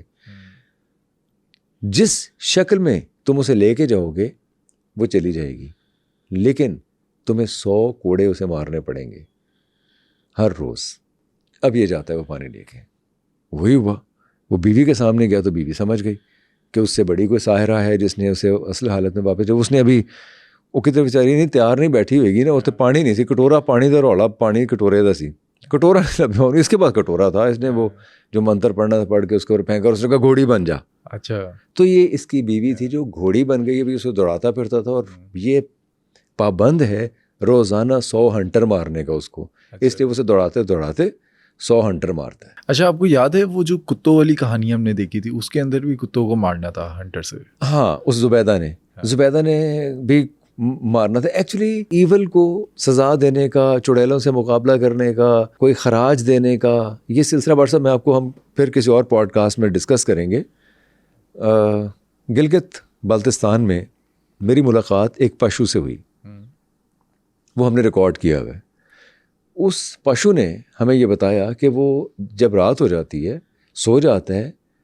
فار ایگزامپل اگر وہ ہنزا میں یا نگر میں کہیں سو رہا ہے تو بعض اوقات ایسے بھی ہوا ہے کہ وہ استور سے ملا ہے اور ساری رات وہ کچھ چڑیلوں کے ساتھ لڑتا جھگڑتا رہا. چڑیلیں کسی کو مارنا چاہتی تھیں لیکن وہ خراج مانگتی ہیں.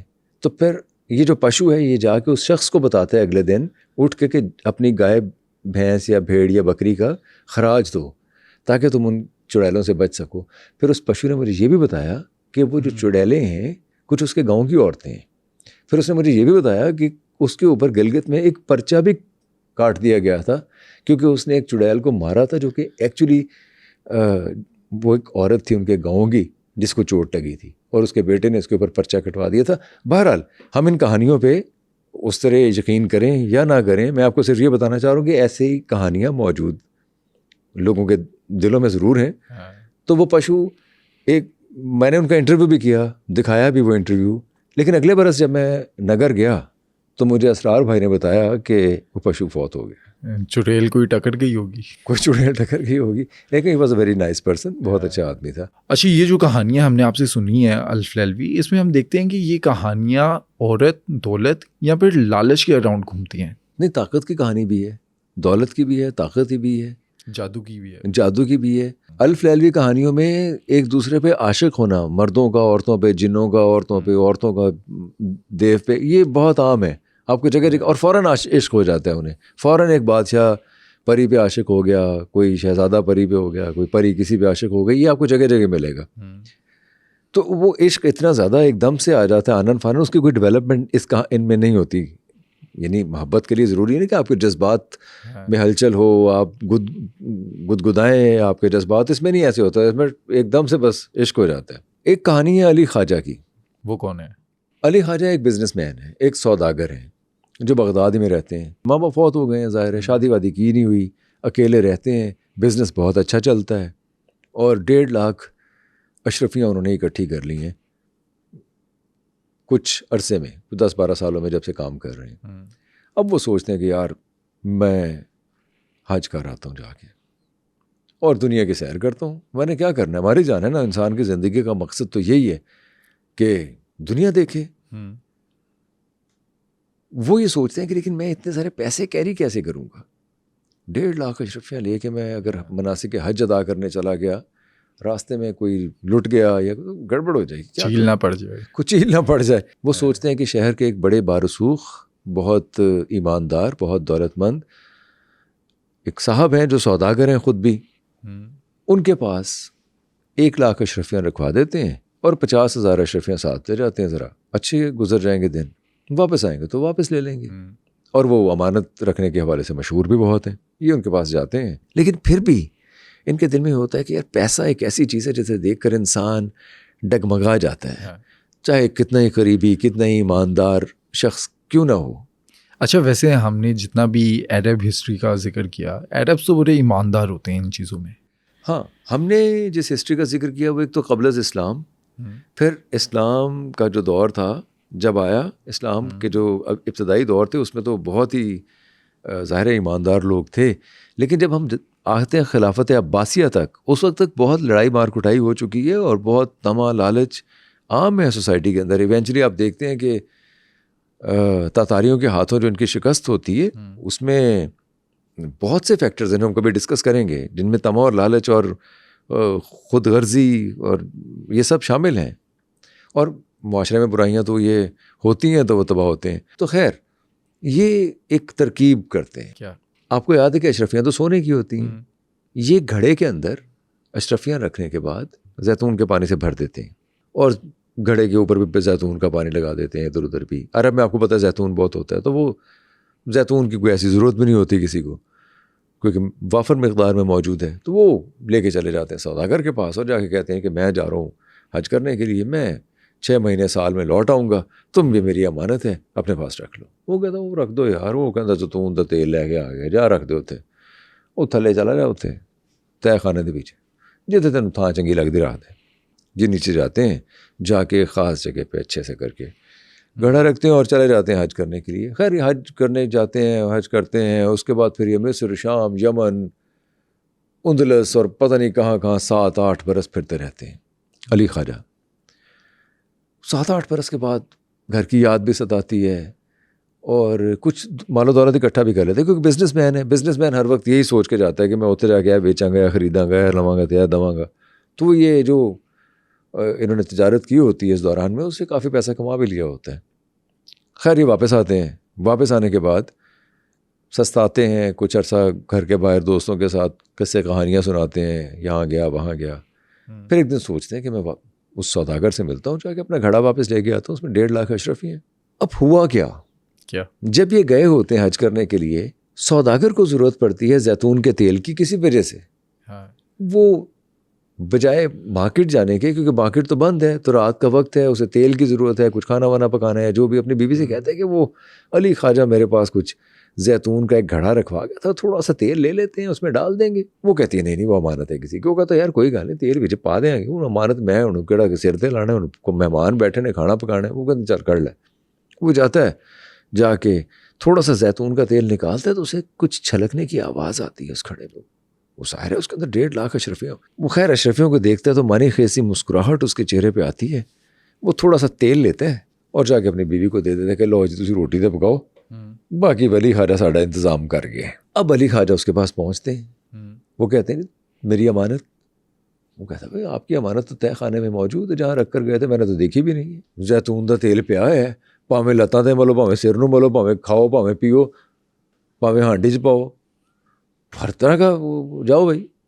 وہ نیچے جاتے ہیں طے خانے میں, خوشی خوشی جا کے زیتون کا اٹھاتا ہے اپنا گھڑا اور شکریہ ادا کر کے واپس آ جاتا ہے. گھر آ کے کھولتا ہے تو آپ مجھے بتائیے اس میں کیا ہوگا؟ صرف تیل ہوگا. بھٹ صاحب آپ بڑے اندر سے جانتے ہیں انسان کی یہ طمع اور لالچ کو. اس میں تیل ہی ہوتا ہے, ساری اشرفیاں اس نے نکال لی ہوتی ہیں. یہ سٹ پٹا جاتا ہے کہ یہ کیا ہوا میرے ساتھ. یہ بھاگتا ہے اس کے پاس, جاتا ہے سوداگر کے پاس کہ بھائی یہ کیا, اس میں تو کچھ ہے ہی نہیں. انہوں نے کہتے میں نے تو کی دیکھی ایسے سوزے کیسے زیتون کا تیل رکھا آگے چلا. بات تو ٹھیک تھی, اس نے تو نہیں بتایا ہوتا کہ اس کے اندر اشرفیہ بھی اور اس کا خیال رکھنا. اس نے تو کہا تھا زیتون کا تیل ہے رکھ لو, اس نے رکھ لیا. اب یہ روتا پیٹتا, خیر اسے صبر نہیں ہوتا کیونکہ بہت بڑی رقم تھی, ساری زندگی کی جمع پونجی تھی. یہ کورٹ چلا جاتا ہے قاضی کے پاس. قاضی بلا لیتے دونوں کو.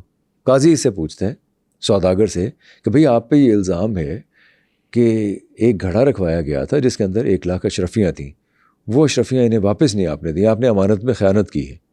وہ سوداگر کہتا آپ ان سے پوچھیں, انہوں نے کوئی اشرفیاں رکھوائی تھیں میرے پاس؟ انہوں نے تو زیتون کا تیل رکھوایا تھا گھڑے میں بھر کے, اور ساتھ وہ 1-2 گواہان بھی پیش کر دیتے. وہ کہتے ہیں جی ہمیں پتہ ہے زیتون کا تیل رکھوایا تھا. قاضی سوداگر کے حق میں فیصلہ دے دیتا ہے. علی خواجہ صاحب بیچارے پٹتے رہے ہیں دینے. خواجہ صاحب واپس آ جاتے ہیں.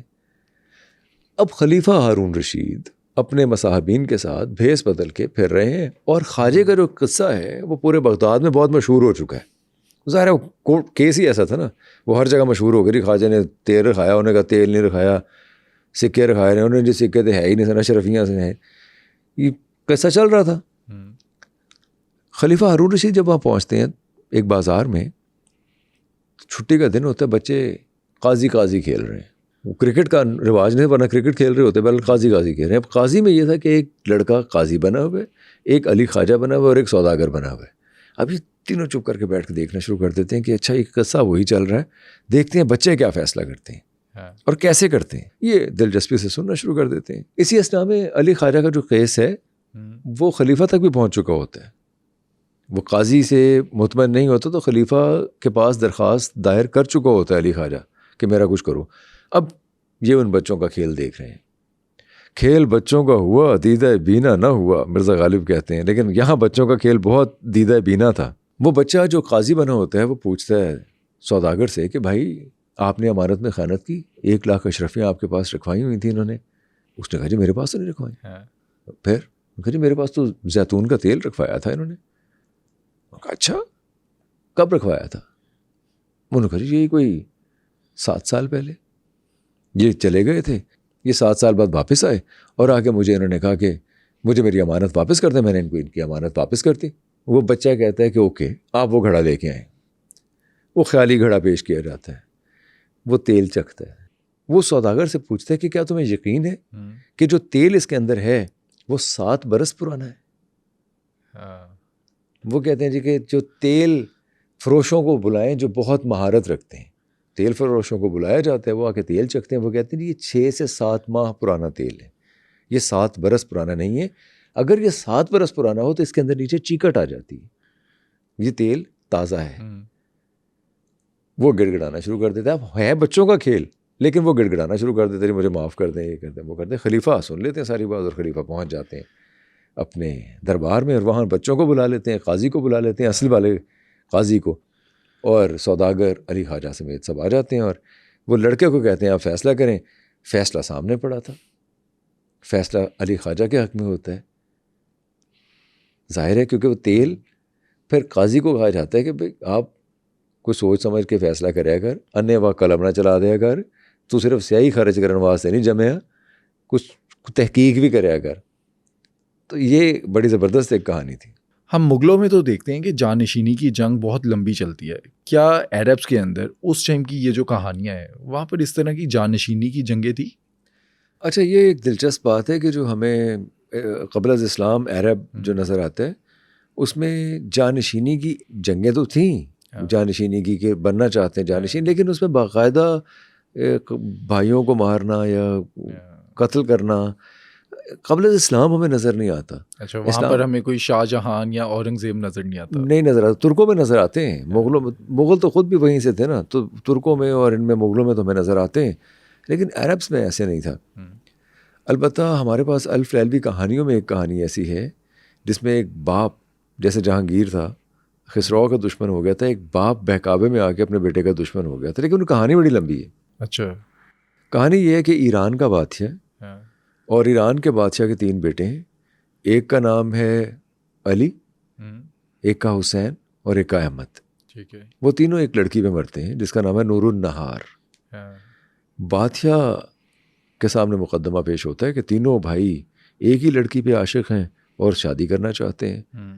وہ 7 والی سلطنت کی شہزادی ہے، بادشاہ رشتہ بھیج سکتا ہے اور بادشاہ کے کہے سے شادی ہو بھی جائے گی، لیکن بادشاہ ایک شرط رکھتا ہے. کیا؟ وہ یہ کہتا ہے کہ تم تینوں یہاں سے چلے رہو اور میرے لیے تحفے لے کے آؤ. جو سب سے منفرد، قیمتی، انوکھا تحفہ لے کے آئے گا اس سے میں نور النہار کی شادی کروا دوں گا. اب یہ تینوں بھائی، کوئی سمرقند چلا جاتا ہے، کوئی بصرہ چلا گیا، کوئی یمن چلا گیا، کوئی شام چلا گیا، کوئی جہاں جہاں جس کا دلچسپی ہوتی ہے کہیں جانے میں چلے جاتے ہیں اور تلاش کرتے ہیں کہ کوئی تحفہ ایسا مل جائے جو بادشاہ کے شایان نشان ہو اور تینوں بھائیوں کے درمیان مقابلہ ہو تو تحفہ ان کا اچھا ہو. علی کو قالین بیچنے والے ملتے ہیں کچھ لوگ، مختلف قالین اسے دکھاتے ہیں. ایک قالین بہت ہی شاندار ہوتا ہے. کیا تھا خاص؟ قالین تھا اور اس کی قیمت بہت زیادہ تھی. اگر باقی جو قالین تھے وہ 2000 4000 اشرفیوں کے، 3000 اشرف، تو وہ 40,000 اشرفیوں کا تھا.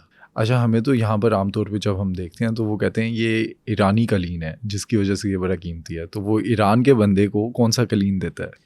وہ جو قالین تھا وہ بڑا قیمتی تھا اور قیمتی اس لیے تھا کہ وہ اڑ سکتا تھا. اچھا. آپ اس قالین پہ بیٹھ کے جس جگہ کے بارے میں سوچتے ہیں وہاں پہنچ جاتے ہیں.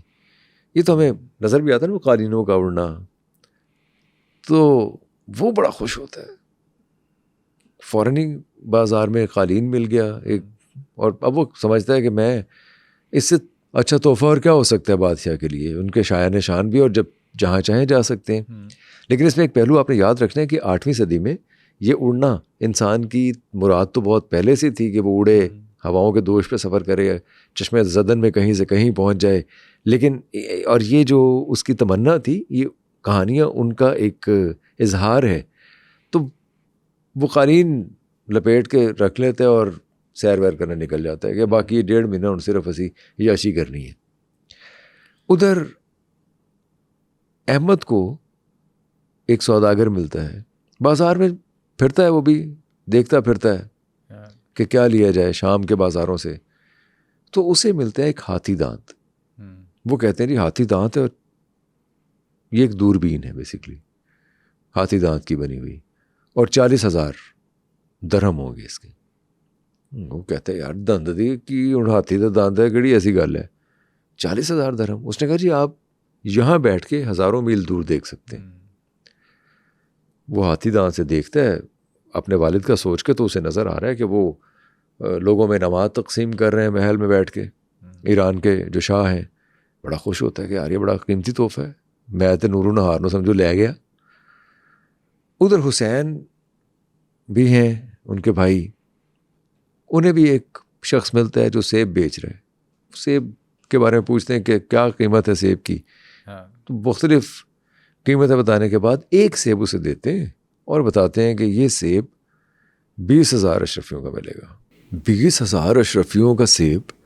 وہ پوچھتا ہے حیدر کیڑی ایسی گل ہے سیب کھا کے کنا خون ود جاتا ہے. اس نے کہا نہیں، سیب کھانے سے نہیں، سیب کو صرف سونگنا ہے. بستر مرگ پہ پڑا ہوا بندہ گھوڑے وانگوں اٹھ کے نچے گا. اچھا. اگر آپ اسے سیب صرف سونگھا دیں گے، اس سے اچھی بات اور کیا ہو سکتی ہے. خیر ایک مقررہ وقت پہ تینوں بھائی ایک جگہ پہنچتے ہیں جہاں سے طے پایا ہوتا ہے کہ 1.5 مہینے بعد واپس آئیں گے اور وہیں سے پھر ایران جائیں گے اور اپنے والد کے سامنے اپنے اپنے تحائف پیش کریں گے. جب تینوں ملتے ہیں اور ایک دوسرے سے شیئر کرتے ہیں کہ تو کی لے کے آئے، تو کی لے کے آئے، تو وہ کہتے ہیں یار آزما کے تو دیکھیں چیزوں کو ایک دوسرے کی. وہ سب سے پہلے تو دیکھتے ہیں کہ دوربین لگا کے کہ ہو کیا رہا ہے. وہ کہتے ہیں بادشاہ نو رہن دو، اور صحیح سلامت نے میں کل ہی ویکھیا وہ اشرفیاں ونڈ رہے سن غریباں دے وچ. نور النہار نو ویکھو ظالمو. وہ نور النہار کو دیکھتے ہیں، وہ بیچاری بستر پہ پڑی ہوتی ہے، نڈال، بخار، برا حال، طبیب کول بیٹھے نے کسی دا بس نہیں چل رہا. نور و نہار کے چکر میں تو بیچارے گئے تھے تحائف لینے کے لیے، تو نور و نہار بیمار پئی ہے، وہ فوری طور پہ وہ قالین پہ بیٹھتے ہیں اور نور و نہار کے کمرے میں پہنچ جاتے ہیں، اس کو سیب سنگایا جاتا ہے، نور و نہار تازہ دم ہو کے اٹھ دی ہے، اینج وال چھنڈ دیے تو پورے محل دے وچ دوڑ دیے، ریلاں پہلاں ہو جاندیاں نے کہ لو جی شہزادی ایک واری پھر پوری جوانی دے وچ آ گئی جی، صحت مند ہو جاتی ہے وہ۔ اب یہ تینوں اپنے تحائف جا کے دکھاتے ہیں بادشاہ کو، بادشاہ بڑا متاثر ہوتا ہے، یار ویری گڈ، یہ تو بہت زبردست ہے۔ اس نے کہا لیکن کیا کروں، یہ تو تینوں تحائف ہی ایسے زبردست ہیں کہ اگر دوربین نہ ہوتی آپ کو پتہ نہ چلتا نور نہار بیمار ہے، اور اگر قالین نہ ہوتا تو آپ پہنچ نہ پاتے، اور اگر سیب نہ ہوتا تو وہ شہزادی جو اصل میں جس کے لیے یہ سب جتن کیے جا رہے ہیں وہی نہ بچتی تھی، تسی ظالموں کتنے تارے کو دنیا ہو جانا سی۔ وہ کہتے ہیں کہ چلیے اب یہ کام کرتے ہیں، ایک اور مقابلہ رکھتے ہیں، آپ تینوں تیر چلائیں گے ایک ایک، جس کا تیر دور جا کے گرے گا وہ جیت جائے گا۔ تینوں چلے جاتے ہیں ایک کھلے میدان میں اور تیر چلاتے ہیں۔ احمد کے تیر کا تو پتہ نہیں چلتا کدھر گیا، وہ گواچ گیا، حسین کا تیر پیچھے رہ جاتا ہے اور علی کا تیر آگے نکل جاتا ہے۔ لہٰذا نور النہار کی شادی علی کے ساتھ بخیر و عافیت انجام پا جاتی۔ حسین جوگ لے لینا ہے، وہ کہتا میں یار تخت بھی چھڈیا، شہزادی بھی چھڈی، عیش و عشرت بھی چھڈی، سارا مال و دولت بھی چھڈیا، مینوں میرے حال سے چھڈ دیو، میرا کچھ نہیں ہو سکتا۔ وہ تو نکل جاتا ہے، بس جوگ لے لیتا ہے۔ احمد حیران ہوتا ہے کہ یار میرا تیر گیا کتھے، وہ ظالم کو نظر دے آئے تیر، ملنا تو چاہیے نا، میں تو مقابلے میں نہیں رہا، وہ مقابلے سے آؤٹ ہو گیا۔ اب وہ تیر ڈھونڈنے کے لیے نکلتا ہے، اسے کوئی 10 میل کے فاصلے پہ جنگل کے اندر اپنا تیر گڑا ہوا نظر آتا ہے۔ وہ کہندے ہوئے تھے اتھے آگے ڈگے تو میں، وہ تو ہار گیا، علی تو ہار گیا تھا، تیر تو میرا آگے گیا ہے۔ نور النہار کے اس سے شادی، وہ بادشاہ کے سامنے احتجاج کرتا ہے کہ آپ نے بڑی جلد بازی کی ہے، کیا ایسی بھی کیا جلد بازی، اب میرا تیر ڈھونڈ تو لیتے، کیوں نہ ٹھہرے ہدف ناوک بیداد کے ہم، آپ اٹھا لیتے ہیں جو تیر خطا ہوتا ہے۔ انہوں نے کہا تیر تو چک لینا سی۔ یہ شعر مجھے ضمنی طور پہ یاد آ گیا، یہ منطبق نہیں ہوتا ہے اس سچویشن پہ، لیکن غالب تو جگہ جگہ آپ کو یاد آتے ہیں۔ تو خیر وہ بادشاہ سے احتجاج کرتا ہے اور نکل جاتا ہے۔ راستے میں اسے ملتی ہے ایک پری، وہ کیا کہتی ہے؟ وہ یہ کہتی ہے کہ ایکچولی تم تینوں بھائیوں کے پاس قالین، سیب اور دوربین دے کے میں نے بھیجا تھا، میں یہ چاہتی تھی کہ تمہارا تیر ملے ہی نہ۔ کیوں؟ اس لیے کہ میں تم سے محبت کرتی، میں تمہیں پانا چاہتی تھی، میں تمہیں حاصل کرنا چاہتی تھی، گڈا تو گبرو جوان ہے، مجھے تم چاہیے ہو، اس لیے میں نے اس تیر کو غائب کر دیا۔ تو اب تم آ گئے ہو تو آؤ میں تمہیں اپنے محلات کی سیر کرواتی ہوں۔ میں ایک پری ہوں، لیکن دیکھ لو میری خوبصورتی میں تمہیں کوئی شک ہے؟ وہ سرتا پا اس کو دیکھتا ہے، کہتا ہے نہیں جی کوئی شک نہیں، کہتا کوئی آفر۔ وہ اسے لے جاتی، اپنے محلوں کی سیر کرواتی ہے اور اپنے جادوگری دکھاتی ہے، وہی خوبصورت جنگلی پھول، بیل بوٹے، منقش در و دیوار، خوبصورتیاں، حوض، فوارے، سب کچھ وہاں موجود ہے اس کے محل میں۔ اس سے شادی کر لیتا ہے۔ خیر وہ پری اسے بس یہ کہتی ہے کہ تم اپنے والد سے جب چاہو جا کے مل لو، اپنی سلطنت پہ چلے جاؤ واپس، لیکن تمہیں آنا میرے پاس، یہ رہنا میرے پاس، تمہارے بغیر رہ نہیں سکتی، اور ایک بات یاد رکھنا، مجھ سے بے وفائی نہ کرنا۔ اوتھے نور نہار ہے، ਹੋਰ ਬੜੀਆਂ ਨੇ, ਨਾਲੇ ਤੁਹਾਨੂੰ ਆਦਤ ਹੈ ਤੁਸੀਂ ਕਨੀਜ਼ਾਂ ਬਹੁਤ ਰੱਖਦੇ ਹੋ, ਲੌਂਡੀਆਂ ਬਾਂਦੀਆਂ, ਇਹ ਉਹ ਸਭ ਤੁਹਾਡੇ ਕੋਲ ਬਹੁਤ ਹੁੰਦੀਆਂ ਨੇ, ਮੇਰੇ ਨਾਲ ਬੇਵਫਾਈ ਨਾ ਕਰੀ। وہ اس کے پاس رہتا ہے، دن رات شب و روز گزرتے ہیں مخمور رنگینی میں۔ پھر وہ چاہتا ہے کہ اپنے باپ کے پاس جائے، وہ باپ کے پاس جاتا ہے اور اسے بتاتا ہے کہ میں نے شادی کر لی ہے، لیکن میں آپ کو بتا نہیں سکتا کہ میں کہاں رہتا ہوں، آپ مجھے معاف کر دیجئے، میں تو نور و نہار سے کرنا چاہتا تھا، آپ نے اس کی شادی میرے بھائی کے ساتھ کر دی، خیر مجھے کوئی دکھ نہیں ہے، میں اپنی بیوی کے ساتھ خوش ہوں۔ وہ کہتا ہے کوئی مسئلہ نہیں ہے، تم مجھے مل لیا کرو اور جا کے رہو اپنی بیوی کے پاس۔ وہ پھر چلا گیا واپس۔ اب یہ سلسلہ چلتا رہا، وہ وہاں سے آیا کرتا تھا، 10-12 دن رہتا تھا اپنے باپ کے پاس اور واپس اپنی بیوی کے پاس آ جایا کرتا تھا، لیکن نہ کبھی باپ نے پوچھا نہ کبھی اس نے بتایا کہ وہ کہاں رہتا ہے، کہاں جاتا ہے۔ ایک ساحرہ تھی بڑھیا وہاں. وہ کیا کرتی ہے؟ وہ بادشاہ کے کان بھرتی ہے. وہ بادشاہ سے یہ کہتی ہے کہ تمہیں کیا معلوم کہ یہ کہاں جاتا ہے؟ ہو سکتا ہے اپنی کوئی فوج اکٹھی کر رہا ہو سکتا ہے جہاں یہ جا کے پناہ لیتا ہے وہاں سے تم پہ حملہ کر دے. ساحرہ بادشاہ سے کہتی ہے کہ اس کے سامنے کچھ ایسی فرمائش رکھو کہ یہ پوری نہ کر سکے. اچھا. اگر پوری نہیں کر سکے گا تم قتل کر دینا, اور اگر بیوی پوری نہیں کر سکے گی جو کہ ایک جادوگرنی ہے تو ہو سکتا ہے وہی سے قتل کر دے. ٹرائی کرو. بادشاہ کہتا ہے لے بھی میرے واسطے تو ایک ایسا گھوڑا لے کے آ جے تو میں بیٹھا تو وہ مینوں سمرقند تک دی سیر کروا کے لے آئے. کہتا ہے سر میں شادی کیتی ہے, خدا دا خوف کرو, میں کتوں اپنی بیوی نوں ایڈی وڈی فرمائشاں پاواں. خیر وہ اس کے پاس جاتا ہے واپس اپنے محل میں جا کے کہتا ہے میرے باپ نے عجیب شرط رکھی. اس نے کہا مجھے پتا تھا, میں بہت پہلے سے اسے جانتی ہوں, وہ بھی اور شرطیں رکھے گا اور اپنی قبر کا سامان کھو دے گا. یہ لو یہ گھوڑا لے جاؤ اور اسے دے دو. وہ گھوڑا جا کے اسے دے دیتا ہے. بادشاہ خوش بھی ہوتا ہے اور تھوڑا سا گھبراتا ہے بھی کہ جو میرے کہنے پہ فوراً ہی گھوڑا لے کے آ گیا. وہ جا کے اس بڑھیا کو بتاتا ہے کہ وہ لے آیا گھوڑا تھے ان کی کریے. وہ کہتی ہے ویسے تم یہ کہو کہ ایک ایسا خیمہ دے جسے تم لپیٹ کے اپنی جیب میں رکھ لو اور جب کھولو تو اس میں 1,00,000 لوگ سما جائیں. اچھا. اسے کہتا ہے پھر وہ روتا پیٹتا ہے کہ ابا جی میں تمہیں ملنا نا تہاڈی فرمائشاں نہیں مک رہی ہیں, تسی تے جنہاں نوں تھکا دیو کس طرح دے تسی بادشاہ ہے گئے ہو. پھر جاتا ہے, پھر جا کے بیوی کے پاؤں پڑتا ہے. وہ کہتی ہے فکر نہ کرو, یہ لو یہ خیمہ اسے لپیٹو اور یہ تمہاری جیب میں آ جائے گا. وہ خیمہ جیب میں لپیٹتا ہے, چلا جاتا ہے جا کے اپنے باپ کو لا اور یہ خیمہ بھی لے لو جی.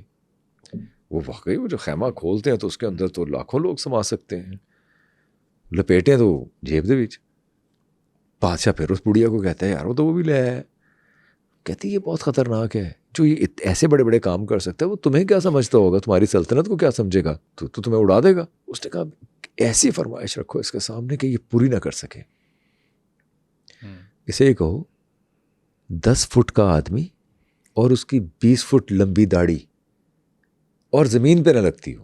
بادشاہ اپنے بیٹے سے کہتے لے ابھی ہن کام ایسا آ گیا ہے جڑا تیرے کولوں ہونا نہیں تو مینوں دس دیں آ کے جے نہ ہوے. 10 فٹ دا بندہ لے کے جدی 20 فٹ دی داڑھی ہوئے جو زمین پہ نہ لگے, زمین پہ نہ لگے. وہ جاتا ہے پھر جا کے اسے کہتا ہے, وہ کہتی ہے وہ میرا بھائی ہے شیر رو. وہ نے کہا تیرا بھائی ہے تو جو میرے شادی کیتی ہے سارے سلطنت کٹھی کیتی جنہ دی پریاں چڑیلاں دی وہ کتنے سی میں تو نہیں ویکھیا. اس نے کہا نہیں وہ کو کاف گیا ہوا تھا وہ تمہیں نہیں پتا اس کا, وہ من موجی جے ہے وہ تے گیا ایسے چھاڑ تینوں کام پہ گیا نا میں بلا رہا نہیں. وہ منتر شنتر پڑتی ہے تو وہ ایک عجیب الخلقت شخص جس 10 فٹ لمبا اور 20 فٹ لمبی اس کی داڑھی اور مونچھیں جو کانوں کے گرد آئی ہوئی, مطلب ظاہر ہے ڈر جاتا ہے وہ. احمد ڈر جاتا ہے لیکن اسے کہتی ہے ڈرو نہیں, یہ تمہارا برادر ان لا ہے, اس کو اپنے باپ کے پاس لے جاؤ. لیکن ایک بات یاد رکھنا, اگر اسے کوئی چیز غلط یا بری لگی تو یہ فوراً فیصلہ کر لے گا کہ اسے مارنا ہے, رکھنا ہے, چھوڑنا ہے, کیا کرنا ہے. وہ کہتا میں تے آپ روز دے عذاب تو تنگ آ گیا, میں تہاڈے کولوں کنیاں فرمائشاں تسی کہو گے پتہ نہیں سوہریاں دے گھر آ کے. بہرحال وہ اسے ساتھ دے کے چلا جاتا ہے. یہ جدھر دیکھتا ہے وہ لوگ اسے ڈر جاتے ہیں. بادشاہ کے سامنے پیش ہوتا ہے, بادشاہ خود گھبرا کے اپنے تخت سے نیچے گرتا ہے.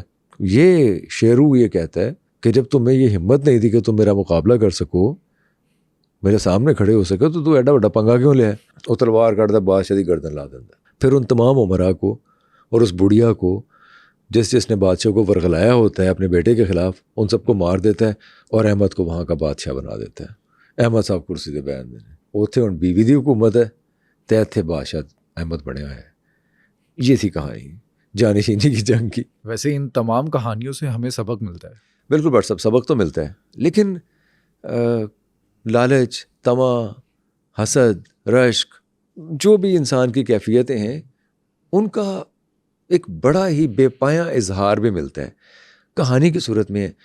مجھے اس میں جو دلچسپی لگتی ہے, کہانی تو ہر کہانی ہی سبق آموز ہے ہوتی ہے, لیکن مجھے جو دلچسپی کا پہلو ان کے اندر نظر آتا ہے وہ یہ کہ آپ پریڈکٹ نہیں کر پاتے کہ اب ہوگا کیا. حالانکہ بڑی پرانی کہانیاں ہیں, 8ویں صدی کی کہانیاں ہیں. آج ہم 21ویں صدی میں بیٹھے ہوئے ہیں, ہمارے سامنے کئی فلمیں بن چکی ہیں, اور کہانی لکھنے کے آرٹ کے اوپر کتابیں لکھی جا چکی ہیں. لیکن کوئی بھی کہانی میں یہ سمجھتا ہوں ایسی نہیں ہے جو انسانی فطرت کو اس طرح سے آشکار کرے جیسے الف لیلہ کی کہانیاں کرتی ہیں. ابوالحسن بغداد میں رہتے تھے, امیر ماں باپ کے بیٹے تھے, لیکن دولت سنبھال نہیں سکے. اکیلے کھانا نہیں کھا سکتے تھے, اکیلے وقت نہیں گزارتے تھے, ہر وقت دوستوں کا تانتا بندھا رہتا. اور آپ کو پتہ ہے کہ جب آپ صاحب ثروت ہوتے ہیں, جب مال و دولت آپ کے پاس ہوتا ہے تو دوستوں کا تانتا بندھا ہی رہتا ہے. ان کے پاس بھی دوستوں کا تانتا بندھا رہتا تھا. انواع و اقسام کے کھانے کھا رہے ہیں, گلچھرے اڑا رہے ہیں, موج مستی کر رہے ہیں, کوئی فکر فاقہ نہیں ہے. لیکن آہستہ آہستہ قارون کا خزانہ بھی ایسا ہوتا ہے کہ خالی ہو جاتے ہیں, کنویں کے کنویں خالی ہو جاتے ہیں. ان کے پاس دولت ختم ہونا شروع ہو گئی. دولت ختم ہونا شروع ہوئی تو دوستوں نے بھی منہ پھیرنا شروع کر دیا. پھر کیا کرتے ہیں؟ اب بھی نوابی مزاج ہے. خلیفہ ہارون رشید اپنے مصاحبین کے ساتھ بغداد کی گلیوں میں پھرتے پھراتے انہیں مل جاتے ہیں اور انہیں کہتے ہیں کہ یار ہم بھوکے ہیں, کوئی کھانا وانا مل سکے تو, ہم پردیسی ہیں, باہر سے آئے ہیں. اس نے کہا کیوں نہیں, آپ آئیں. نوابی مزاج ہے نا. انہیں اپنے گھر میں لے کے جاتے ہیں اور کھانا وانا کھلاتے ہیں اور جو کچھ ہوتا ہے پیش کرتے ہیں ان کے سامنے, اور پھر کچھ کپڑے وغیرہ بھی دیتے ہیں. پھر کہتے ہیں کہ آپ یہاں سو بھی جائیں. جب ان کے حسن اخلاق سے بہت متاثر ہوتے ہیں خلیفہ ہارون کہ یار یہ کون بندہ ہے جو اتنا پیار نچھاور کر رہا ہے, کیسا زبردست آدمی ہے یہ. خیر اتنی دیر میں شراب کا ایک دور بھی چلتا ہے. ابوالحسن کچھ زیادہ ہی پی لیتے ہیں اور ٹون ہو جاتے ہیں. یہ اور بھی بہتر ہو جاتا ہے. اب خلیفہ دیکھنا چاہتے ہیں کہ ہن ٹون ہو گیا, ہن کی کہندا ہے. وہ اپنے دل کی بات کہنا شروع کر دیتا ہے ابوالحسن. وہ کہندا میرے کول جے کدے اے مؤذن ہوئے نا, جڑا باہر مؤذن, میں ایدا گاٹا لا دیاں. کیوں؟ انہیں شکایت ہوتی ہے اس سے. وہ کرپٹ آدمی تھا, وہ اچھا آدمی نہیں تھا. انہیں کچھ اندازہ ہوتا ہے لیکن اس کا کچھ کر نہیں سکتے. اب جب پی لی ہے تو چڑھ گئی ہے, تو اب وہ بول رہے ہیں کہ جو مؤذن اور اس کے جو ساتھی ہیں نا, یہ بہت ان کا سلوک اچھا نہیں ہے اور میرا دل چاہتا ہے میں انہیں مار دوں. اگر میں خلیفہ وقت ہوتا تو. خلیفہ کو ایک بڑا زبردست آئیڈیا سوچتا ہے. کیا کرتا ہے؟ وہ واپس جاتے ہیں اپنے محل میں اور مسرور سے کہتے ہیں کہ تم کسی طریقے سے ابوالحسن کو بے ہوشی کی دوا پلا دو اور اٹھا کے محل میں لے آؤ. ابوالحسن بہرحال بے ہوشی کی دوا ان کے دودھ کے پیالے میں ڈال دیتا ہے. ابوالحسن پی لیتا ہے اور سو جاتا ہے. سوتے ہوئے کو اٹھا کے محل میں لے آیا جاتا ہے. خلیفہ کے کپڑے پہنا دیے جاتے ہیں اور خلیفہ پابند کرتے ہیں ہر ایک کو کہ کسی نے چونچ راہ نہیں کرنی, کوئی ہسدا نظر نہ آئے, کوئی مینوں کوئی گل کردا فکرے بازی کردا نظر نہ آئے, میں گاٹا لا دیاں گا. وہ کہتے نہیں جی نہیں ٹھیک ہے جی. اس نے کہا آپ لوگوں نے ایسے بیہیو کرنا جیسے میرے ساتھ بیہیو کرتے ہیں خلیفہ کے ساتھ. وہ خلیفہ بنا ہوا ہے. ابوالحسن سو کے اٹھتا ہے, اکھاں اکھاں ملدا ہے, ماں نوں آواز دیندا ہے, چاہ دے پیالے دا پوچھدا ہے تو کنیزاں گھبرا بھی جاتا ہے. وہ کنیزاں کہندیاں نے حضور ذلے سبحانی ہم حاضر ہیں. اے دودھ دا پیالہ, اے شہد دا پیالہ, اے کشمش, اے بادام, اے سوگی, اے مطلب وہ سارا کچھ اس کے سامنے. وہ زرق برق لباس پہنے ہوئے حسینائیں ارد گرد دیکھتا ہے تو وہ تو چکرا جاتا ہے. وہ اپنے آپ نے چک مارتا ہے, اپنے آپ کو کاٹتا ہے, کاٹ کے دیکھتا ہے کہ میں خواب تو نہیں, لیکن خواب تو نہیں ہے, وہ تو موجود تھا. کہتا ہے یار میں نہ مذاق نہ کرو, کون ہے گا میں, تسی کون ہے گا, میں کتنے لے گا. انہوں نے کہا حضور ہم آپ کی خادمائیں ہیں, آپ کے کنیزیں ہیں, ہمیں حکم کریں. وہ اٹھنے لگتا ہے تو اس کو پکڑ کے وہ اٹھاتی ہیں, ان کو راستہ دکھانے کے لیے, آگے چلنے کے لیے. ہر طرف کنیزیں, اس کے منہ سے جو بات نکلتی ہے پوری ہو جاتی ہے. وہ کہتا نہیں میں تو سوتا اٹھے, میں منہ دھونا ہے یار, میں کتنے منہ کتنے تو بیسن کتنے ہے. وہ کہتی لو سر ارکے گلاب نہ منہ تو وہ ارکے گلاب سے اس کا منہ دھلواتے ہیں. سمجھ نہیں آتی. وہ کہتا ہے یار کوئی ناشتہ ہو, جی ناشتہ آ جاؤ تام خانے دے وچ, اس میں ناشتہ بہترین جو مرضی. کہتا ہے میں کھا سکا نا سر. وہ تہاڈا ہی بادشاہ سلامت. اب وہ آہستہ آہستہ 1-1.5 گھنٹے بعد سمجھنا شروع کرتا ہے اپنے آپ کو بادشاہ. ضمنی طور پہ قصہ یاد آ گیا. ہمارے ایک وزیر اعلیٰ ہوا کرتے تھے جو میاں چنو سے ان کا تعلق تھا. وہ کسی پروٹوکول کے عادی نہیں تھے. اور نے کہا میں نے کوئی پروٹوکول نہ دیا کریں. وہ کہیں سے گزر رہے ہیں, وہاں پہ گدھا بندھا ہوا تھا, انہوں بھی سلام کر کے جا رہے ہیں. اور گاڑی میں اگر کسی نے شوفر نے وہ دروازہ کھول دیا تو اس کو ڈانٹا ہے تو میرے ہاتھ نہیں ہے یہ, میں آپ نہیں بیٹھ سکتا, تسی مینوں بادشاہ سلامت سمجھے ہوئے. اب بیچارے لوگ گھبراتے تھے, کیا کریں, اگر کوئی پروٹوکول دے رہا ہے, کوئی لینے کے لیے, ٹھہر جا میری لتاں نہیں آ رہے ہیں میں. یہ ہفتہ 10 دن یہ سلسلہ چلتا رہا. پھر ہم نے دیکھا یہ تو ہماری گناہ گار آنکھوں نے دیکھا ہے. پھر وہ انتظار کیا کرتے تھے کہ شوفر دروازہ کھولے تو میں بیچ بیٹھا تھے, پھر مینوں پروٹوکول دیتا جائے. وہ انسانی فطرت ہے. بہرحال یہ ابو الحسن کے ساتھ ہوا. اب 1.5-2 گھنٹے کے بعد ابو الحسن نے کہا کہ جی میں خلیفہ بن ہی گیا ہیں تو میں کوئی چج دا کام کراں. وہ کہندا بلاؤ یار اس مؤذن حاضر کرو. مؤذن حاضر ہو جاتا ہے. کیا کرتے ہیں؟ وہ کہندا ہے سر قلم کر دو. وہ موت اور پٹتا رہتا ہے, بھاجی میں کیتا کی میں دسو تو صحیح حضور میں کی غلطی, چلو معاف کر دو, یہ کر دو, لے جاؤ. وہ جا کے زندان میں ڈالتے مار دیتے ہیں اس کو. اگلا فیصلہ سنیں. وہ کہندا جی 1000 اشرفیاں ابو الحسن نامی بندے دے گھر پہنچا کے آؤ. حضور حاضر. ابو الحسن کے گھر میں 1000 اشرفیاں پہنچ جاتی ہیں. اتنی دیر میں کہنا ہاں بھی کوئی کھیل تماشا. وہ کہندی جی رقص و سرور حضور. گانا گاندی ہے کوئی تہاڈے چوں؟ انہوں نے کہا جی ہے گاندی. حریرۃ النساء گانا گاندی. انہوں نے کہا حریرۃ النساء گانا گا. حریرۃ النساء گانا گانا شروع کر دیتی ہے. امت النساء ناچنا شروع کر دیتی ہے. کوئی نساء کچھ کر رہی ہے, کوئی وہ وارفتگی, سرشاری, خوبصورتی, شوق و ذوق, تسکین دل, ہر طرح کی محفل سجی. یہ تو خلیفہ بیٹھا ہے. وہ خلیفہ ہارون اور اس کی ملکہ چھپ کے دیکھ رہے ہوتے ہیں. جب ذرا شام ہونے لگتی ہے وہ کہتے ہیں انہوں بھی ہوش کر دو, پکا ہی نہ ہو جائے کتے. وہ پھر انہوں حضور دودھ دا پیالہ, حضور دودھ دا پیالہ پیندے نے تے بے ہوش. انہوں چکتے ہیں پھر وہ گھر سوٹ آتے ہیں. انہوں پھر اٹھتا ہے, کدھر ہے حریرۃ النساء, امت النساء اور فلانی سب کا نام لیتا ہے. اوے کتنے ہے ہو, اوے دودھ دا پیالہ لیاؤ, او شہد دا. وہ ماں کہتی اوے تو غریب دے ہے ہی سی, تو پاگل بھی ہو گئے. اگے بوڑھی ماں بیٹھی ہوں.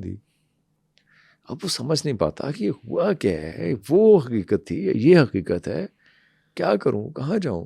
اچھا وہ اپنی اس سچویشن کو قبول نہیں کرتا. وہ دیوانہ وار بھاگتا ہے, اپنی ماں کو بھی برا بھلا کہتا ہے کہ اے بڑھیا ہٹ جا میرے سامنے سے, کون ہے تو, کدھر ہے زینت القلوب, کدھر ہے, اسے کہو ناچ پیش کیا جائے. کدھر ہے حریرۃ النساء, اسے کہو کہ دودھ کے پیالے میں کشمش ملا کے لائے. وہ بوڑھی جا کے باہر رولا پا دیتی ہے. وہ کہتی میرا پتر پاگل ہو گیا. اس کو پکڑ لیتی ہے پولیس, پکڑ کے لے جاتی ہے. وہ تھانے پہنچ جاتا ہے, لیکن تھانے جا کے بھی وہ کرتوت ہو ہی نہیں کہ نور الصبا, زینت الحیات, لیلہ البدر, کدھر ہو, آؤ ناچ پیش کرو. وہ کہتے ہیں نہ ہوئے, کون ہے, چکو اینو. دڑل دڑل دڑل دڑل جتیاں مار دینے. وہ بیچارے کے نشان پڑ جاتے ہیں. خیر خلیفہ کہتا کی بنیا بھی ہوتا. وہ کہتے جی وہ تو کٹ کار ہے.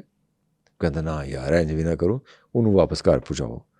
خلیفہ کے کہنے پہ خیر اسے واپس بھیجتے رہتا ہے.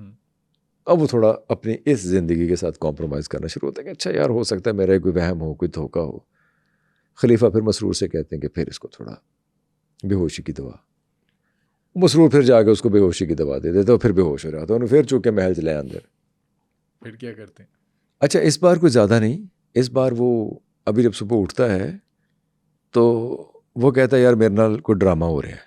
ابو الحسن یہ کہتے ہیں کہ میرے ساتھ کوئی مذاق ہو رہا ہے, جو بھی مذاق کر رہا ہے وہ میرے سامنے آ جائے. تو خلیفہ وقت سامنے آ جاتے ہیں اور کہتے ہیں کہ یار 1000 اشرفیاں, زربفت کا تھان اور بہت سے ریشم کے کپڑے, بہت سی اشرفیاں ان کو دی جائیں, ان کے گھر پہنچائی جائیں. ہمارا مقصد یہ نہیں تھا کہ انہیں زحمت دی جائے, تنگ کیا جائے. لیکن بہرحال ابو الحسن انی دیر دے وچ ادھا کا خلیفہ اپنے آپ کو سمجھنا شروع کر دیتا ہے. وہ ایک بڑھیا سے کہہ جاتا ہے وہاں محل کے اندر ہی کہ نزہت الارواح مینوں چنگی لگدی ہے. بڑی زبردست کنیز ہوتی ہے نزہت الارواح. تو ملکہ تک یہ بات پہنچتی ہے. ملکہ خلیفہ سے کہتی ہیں کہ ابو الحسن کا دل نزہت الارواح پہ مائل ہے, تانوں تو پھر ہور بڑیاں لب جانگیاں, اے انہوں دے دیو, عقد کروا دیں ان کا. ان کا عقد کروا دیا جاتا ہے. وہ نزہت الارواح کو ساتھ لیتے ہیں, اپنے گھر چلا جاتا ہے. پیسہ ویسے تو کافی ہوتا ہے جو بادشاہ نے مرحمت کیا ہوتا ہے. اچھا اب ہوتا یہ ہے اللہ رلائی جوڑی ایک انا دے کوڑی, وہ دونوں فضول خرچ, رج کے فضول خرچ نے. وہ دونوں دنوں میں پیسہ ضائع کر دیتے ہیں جو کچھ بادشاہ نے دیا ہوتا ہے. اب نزہت الارواح کہتی ہے کہ ہن کی کرنا ہے. وہ کہتا ہے میں جاتا ہوں بادشاہ کے پاس, خلیفہ وقت کے پاس جاتا ہوں. وہ جاتا ہے خلیفہ وقت کے پاس اور جا کے رونا شروع کر دیتا ہے, پیٹتا ہے, سر میں خاک ڈالتا ہے. وہ کہتا ہویا کی جی, کہتا جی نصرت مر گئی جی, تو میرے کول تو کفن دفن دے بھی پیسے نہیں ہے. وہ کہتا یار اینوں 1000 اشرفیاں دیو, اینوں کفن دیو, جو جو اس کی ضرورتیں ہیں وہ پوری کرو, اور میں تو دل میرا مغموم ہے بہت زیادہ. ایک دن دی چھٹی دا اعلان کر دیو بغداد پورے دے وچ کہ نزرت الارواح بیچاری فوت ہو گئی ہے, تو پھر کلا رہ گیا. خیر وہ سامان وغیرہ لے کے چلا جاتا ہے. ادھر ملکہ کے پاس نزرت الارواح پہنچ جاتی ہیں. کیا کہتی ہے؟ وہ سر میں خاک ڈالتی ہیں, روتی ہیں, پیٹتی ہیں, اور کہتی ہیں کہ جی وہ فوت ہو گئی, لڑا تسی میرے پلے بنے ایسی, یعنی کہ ابو الحسن فوت ہو گیا. وہ بیچاری ملکہ کا دل مغموم ہو جاتا ہے, پریشان ہو جاتی ہے. وہ بہت سا سامان دے کے بھیجتی ہے اس کو. اب محل میں خلیفہ کی اور ملکہ کی ملاقات ہوتی ہے تو وہ دونوں بڑے مغموم ہیں. وہ کہتے ہیں کہ ابو الحسن کا بہت افسوس ہوا, بیچارے کی کلی شادی ہوا. ملکہ کہتی ہے کہ ابو الحسن کا تو بہت ہی افسوس ہوا, میرا تو دل ڈوبا جا رہا ہے سوچ کے کہ نصرت کا کیا حال تھا. وہ کہتا نہیں, نصرت کا کیوں, نصرت فوت ہوئی ہیں, ابو الحسن تو تندرست تھے, تو میرے پاس آئے تھے. وہ کہتی خلیفہ تیرا دماغ تو نہیں خراب؟ وہ کہتے تیرا دماغ خراب, وہ کہتے میرے کو آئے, وہ میرے کو تیرے کو. وہ کہتے ہیں بندہ بھیجو جا کے چیک کر کے کون فوت ہوا ہے. یعنی یہ یقین ہے کہ دونوں میں سے کوئی ایک فوت ہوا ہے. خیر بندہ جاتا ہے, مسرور صاحب جاتے ہیں, یہ دونوں اوپر بیٹھے دیکھ رہے ہوتے ہیں اپنے گھر سے, انہیں پتہ ہوتا ہے کسی نے آنا ہے. وہ مسرور کو آتا دیکھ کے وہ کہتا ہے کہ اس کو بادشاہ نے بھیجا ہوگا. یہ نصرت کو کہتا ہے کہ تم کفن لپیٹ کے لیٹ جاؤ. وہ کفن لپیٹ کے لیٹ جاتی ہے. مسرور آتا ہے, رو رہا بیٹھا, کہنا بس ہی دفنان لگے, آنے ٹائم ملے تھے. ویسے اسے درباراں دے وچ کتنے ٹائم ملتا, اتنے یاشیاں بڑیاں ہوندیاں نے, لیکن بیچاری چلی اخیرلے سفر تے ہی. مسرور بیچارہ روتا کے کہتا ہے جی نہیں, وہ بیچاری نصرت فوت ہو گئی. اب ملکہ کہتی میں اپنا بندہ بھیجتی ہوں. ملکہ اپنی کسی خادمہ کو بھیجتی ہے. اب وہ خادمہ کو آتے دیکھتے ہیں تو آ کے وہ یہ بہانہ کرتا ہے کہ میں فوت ہو گیا ہوں. یہ کفن لے کے لیٹ جاتا ہے. اب وہ جو خادمہ آتی ہے وہ آ کے دیکھتی ہے تو وہ بھی ٹنڈے ہی ہوندی ہے, نصرت ہائے مر گیا, ہائے ساڈے تے چاہ بھی پورے نہیں سن ہوئے, ہائے اسی دنیا 'چ ویکھے ہی کچھ نہیں سی, ہائے ہجے تے پیار محبت دی رازوں نے آج دیاں گلاں بھی پوریاں نہیں سی ہوئیاں تے بیچارہ ٹر گیا. وہ رو رہی ہوتی ہے, وہ بیچاری خادمہ روتی روتی واپس آ جاتی ہے. اب محل میں آ کے دونوں یہ کہتے ہیں نہیں میں نے دیکھا ہے وہ فوت ہوا ہے. وہ کہتی نہیں جی میں اپنی آنکھوں سے دیکھ کے آئی کہ وہ فوت ہوئی ہے. بادشاہ ملکہ دونوں سوچتے ہیں جا کے انہوں پڑھنا ویکھنا کی کرنا. جب وہ دونوں پہنچتے ہیں دونوں ہنسی خوشی بیٹھے ہوتے ہیں, کہتے ہیں جی حالات ایس نوبت تے آ گئے سن, ایس نہج تے پہنچ گئے سن کہ پیسے مک گئے سن. بادشاہ سلامت مائی باپ ایس واسطے ڈرامہ کیتا ہے سارا. تو خیر بادشاہ انعام و اکرام دیتا ہے ابو الحسن کو, اور ابو الحسن اور نزرت الارواح بہت لمبی عمر پاتے ہیں, ہنسی خوشی رہتے ہیں, ان کے بہت سے بچے پیدا ہوتے ہیں. آج کے پوڈ کاسٹ میں تو ہم نے الف لیلہ کی 1001 کہانیوں میں سے تو کچھ کہانیاں جانی. اگلے پوڈ کاسٹ میں آپ کون سی کہانیاں سننا چاہتے ہیں ہمیں کامنٹ سیکشن میں بتائیں.